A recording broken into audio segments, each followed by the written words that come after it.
शिशु मूवी की शुरुआत में हमें बताया जाता है कि ये कहानी 1944 की है। वर्ल्ड वार 2 खत्म हो चुका था और जर्मनी ने अपने सारे नाजी सोल्जर्स को वापस बुला लिया था।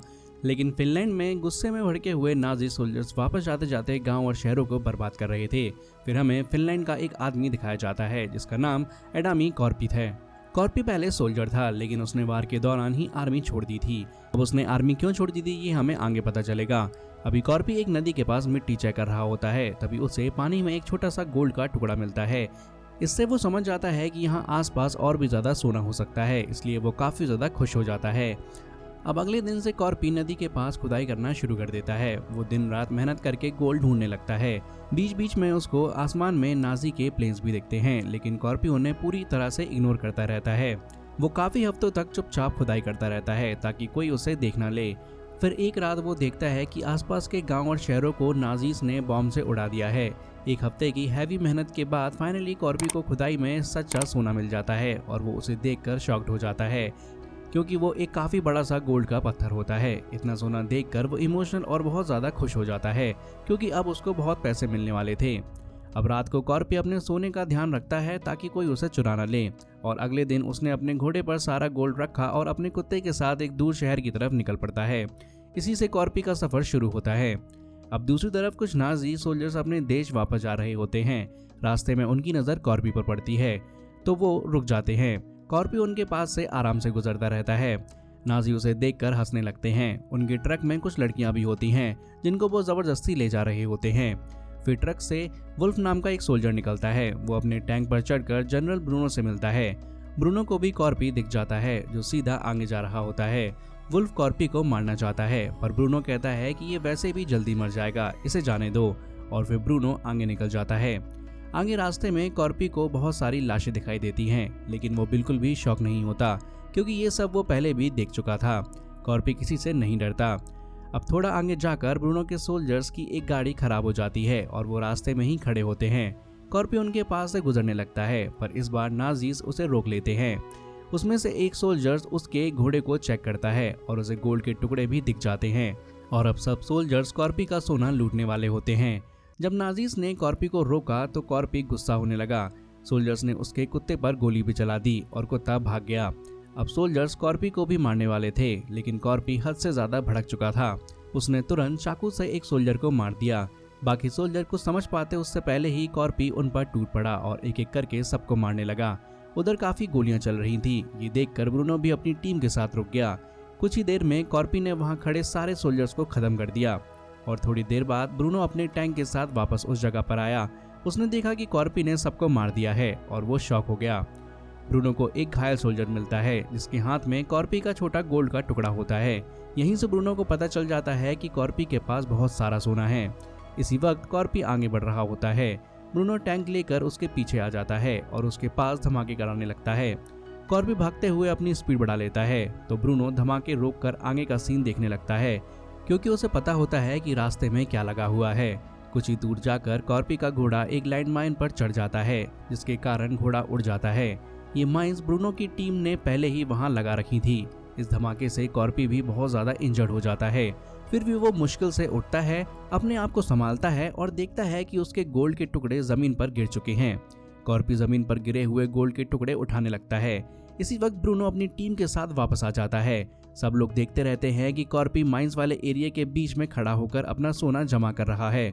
अब ब्रूनो माइंस के बीच में फंसना नहीं चाहता, इसलिए वो लोग दूर से ही कॉर्पी को देखते रहते हैं। कॉर्पी भी इसका फायदा उठाता है और एक बड़ा पत्थर अपने पास रख लेता है। अब जब वुल्फ कॉर्पी को सोना उठाते देखकर उसे मारने की तैयारी करता है, तब कॉर्पी वो पत्थर माइंस की तरफ जोरदार तरीके से फेंक देता है। पत्थर गिरते ही माइंस ब्लास्ट हो जाती हैं और बहुत सारा धुआं फैल जाता है। नाजीज उस पर गोलियां चलाने लगते हैं, लेकिन कॉर्पी अपने शील्ड से गोलियां रोक लेता है और पूरे एरिया को धुआं से भर देता है। ब्रूनो एक सोल्जर को आगे भेजता है, पर जैसे ही वो थोड़ा आगे बढ़ता है, माइंस पर पैर पड़ते ही उसका शरीर उड़ जाता है। ब्रूनो फिर 2 सोल्जर्स को भेजता है, लेकिन वो दोनों भी ब्लास्ट में मर जाते हैं। तब ब्रूनो को समझ आता है कि उन्होंने इतनी ज्यादा माइंस लगा रखी हैं कि अब वो उन्हीं नाजीज को मार रही हैं। फिर ब्रूनो डिसाइड करता है कि वो लड़कियों को ढाल बनाकर आगे बढ़ेगा। वो ट्रक के अंदर जाकर 2 लड़कियां चुनने लगता है जो डर के मारे रो रही होती हैं। तब एनो नाम की एक लड़की खुद आगे बढ़कर तैयार हो जाती है। जब धुआं खत्म होता है, ब्रूनो देखता है कि कॉर्पी वहां से निकल चुका है वहाँ ब्रूनो को सिर्फ कॉर्पी का मिलिट्री बैज मिलता है, जिससे पता चलता है कि वो एक ट्रेन्ड सोल्जर था। अब कुछ देर बाद वो लड़कियों को ढाल बनाकर आगे बढ़ने लगते हैं। तब तक वुल्फ ने कॉर्पी के बैज नंबर से उसकी सारी इन्फॉर्मेशन निकाल ली होती है। वो ब्रूनो को बताता है कि जनरल ने हमें वापस बुलाया है क्योंकि हम लोग बच गए हैं और यही बहुत बड़ी बात है, और जिसका हम पीछा कर रहे हैं उसका नाम अटामी कॉर्पी है, फिनिश आर्मी का एक डेंजरस कमांडो। पूरे फिनलैंड में उसे सबसे खतरनाक आदमी माना जाता है।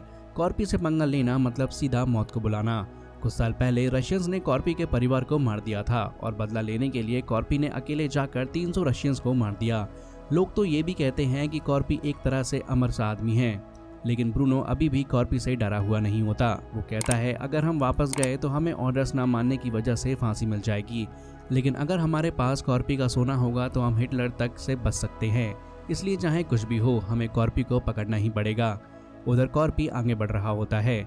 उसे रास्ते में एक ट्रक दिखता है जिसमें नाजीज के फिनिश सोल्जर्स को मार दिया होता है। कॉर्पी ट्रक के पास बैठकर छांव में आराम करता है। माइंस ब्लास्ट की वजह से वो काफी इंजर्ड होता है तो वो अपना इलाज करने लगता है। कमजोरी से थक कर वो वहीं सो भी जाता है। अब थोड़ी देर बाद ब्रूनो की पूरी टुकड़ी वहां पहुंच जाती है। कॉर्पी जाग जाता है लेकिन खुली जगह होने की वजह से भाग नहीं सकता, इसलिए वो गाड़ी के पीछे छुप जाता है। सोल्जर्स आगे बढ़ते जा रहे होते हैं और तब कॉर्पी देखता है कि नाजीज के पास जंगली कुत्ते भी हैं, इसलिए कॉर्पी ट्रक के नीचे छुप जाता है। उसको पता होता है कि कुत्ते उसकी स्मेल सूंघ सकते हैं, इसलिए उसने पेट्रोल लीक कर दिया और अपने ऊपर पूरी तरीके से पेट्रोल को छिड़क लिया ताकि कुत्ते उसको स्मेल ना कर पाए। और अब पेट्रोल लीक होने की वजह से सारी गाड़ियां रास्ते में ही रुक जाती हैं। फिर कॉर्पी भागकर पास की नदी की तरफ जाता है। वहां पर वुल्फ ने उसके पैर में गोली मार दी थी, लेकिन कॉर्पी फिर भी भागता रहा। कुत्ते उसके पीछे आ गए, लेकिन कॉर्पी ने खुद को पेट्रोल से जला लिया और नदी में कूद गया। अब वो पानी के नीचे जाकर छुप जाता है और काफी देर तक सांस को रोके वहां पर बैठा रहता है। अब जब वो ऊपर आता है तो सैनिक अभी भी वहां गोलियां चला रहे थे। कॉर्पी फिर से नीचे चला जाता है। तब ब्रूनो ने एक सोल्जर को नदी में सोना लेने भेजा, लेकिन कॉर्पी पीछे से आकर उसका गला काट देता है और उसका सारा खून ऊपर आ जाता है, जो बाकी सोल्जर्स ने भी देख लिया होता है। ब्रूनो फिर से एक सोल्जर को भेजता है, पर वो भी कुछ ही देर में मर जाता है। तीसरे सोल्जर ने भी डर के मारे वापस भागने की कोशिश की, पर वुल्फ ने उसे वहीं मार दिया। तब कॉर्पी उसकी लाश को ढाल बनाकर दूसरी तरफ भागने लगता है और तभी वुल्फ भी उसके ऊपर गोलियां चलाने लगता है, लेकिन कॉर्पी मरे हुए सोल्जर को शील्ड बनाकर सेफली निकल जाता है। लेकिन ब्रूनो कॉर्पी को खोने की वजह से काफी ज्यादा गुस्सा हो जाता है। वहीं कॉर्पी का कुत्ता आ जाता है और ब्रूनो उसे देखकर खुश हो जाता है। अब रात तक कॉर्पी एक बड़े शहर के पास पहुंचता है, लेकिन वो देखता है कि पूरा शहर नाजीज ने पहले ही तबाह कर दिया है। इतनी बर्बादी देखकर कॉर्पी काफी दुखी हो जाता है। फिर वो पास के गैस स्टेशन पर जाकर बैठता है और अपना इलाज करने लगता है। इलाज करते हुए कॉर्पी को अपने परिवार की याद आती है, जिन्हें रशियंस ने मार दिया था। उन्हें याद करते करते कॉर्पी वहीं सो जाता है।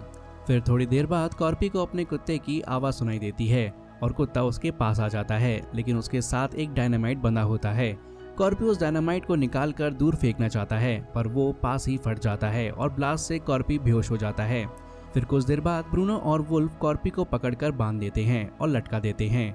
वो लोग कॉर्पी का सारा सोना लूट लेते हैं और वहां से चले जाते हैं। उन्हें लगता है कि कॉर्पी मर चुका है, लेकिन कॉर्पी ने अपना एक पैर एक लकड़ी के कील में अटका लिया था, जिससे वो रस्सी से बच जाता है।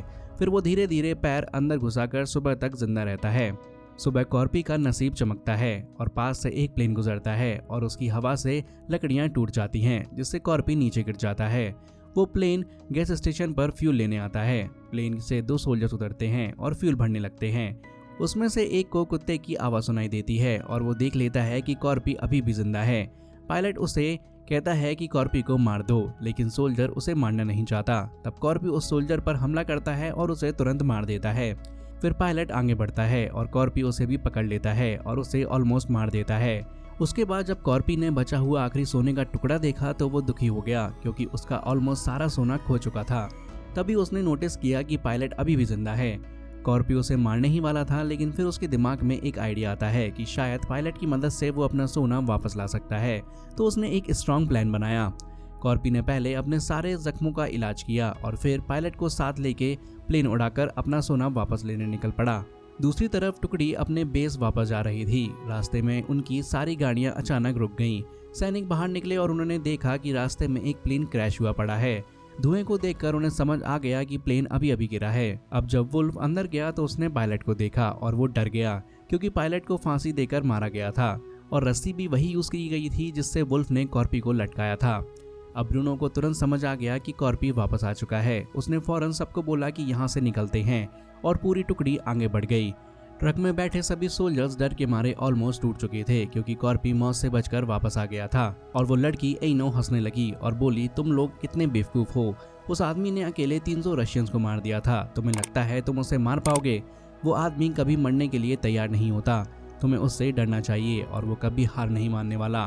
तुम सब लोग मरने के लिए तैयार हो जाओ।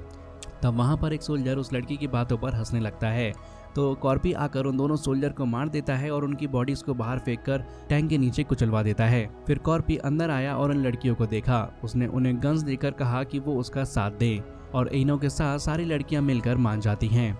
फिर थोड़ी देर बाद सब सोल्जर आगे बढ़ रहे थे। लड़कियों के ट्रक का ड्राइवर आगे था। कॉर्पी ने उसे कुल्हाड़ी से मार दिया और ट्रक से बाहर फेंक दिया। उसकी जगह एइनो ट्रक चलाने लगी और दूसरी टुकड़ी के पास पहुंच गई।